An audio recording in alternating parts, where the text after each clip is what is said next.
Ma che belli tipi, ma che erano 700 pannelli. Venivano a casa da tutte le parti del mondo. E il nostro era un grande regno. E fui proprio da Napoli che nascette l'opera buffa.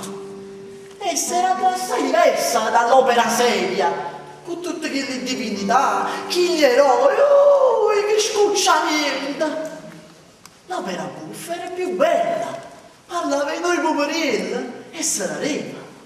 E fui proprio di Leonardo Vinci, un compositore che scrivette a Napoli L'ho ciecato falso, che fu cantata dopo al teatro fiorentino.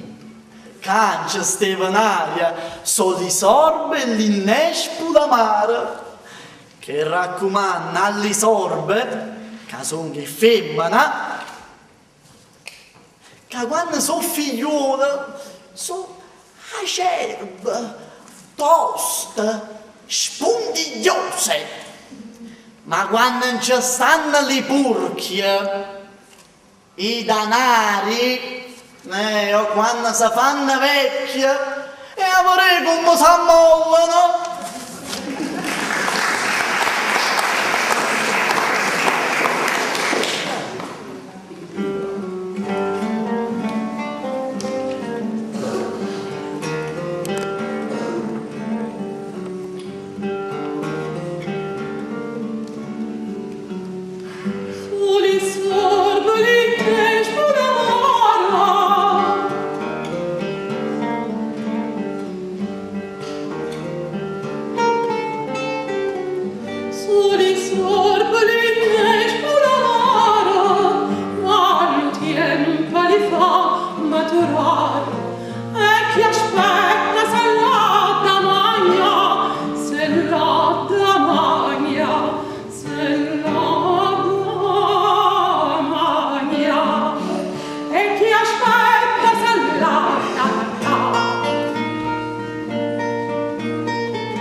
Natural